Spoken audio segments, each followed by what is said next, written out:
একে চন্দ্র, দুইয়ে পক্ষ,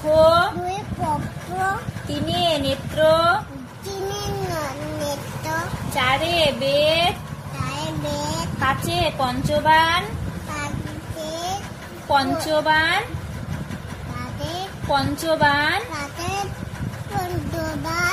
ছয়ে ঋতু, সাতে সমুদ্র,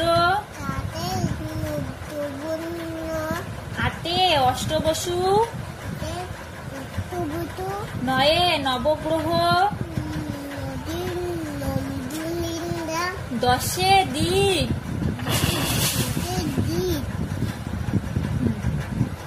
আবার আরেকবার পড়ো। একে চন্দ্র, দুইয়ে পক্ষ, তিনে নেত্র,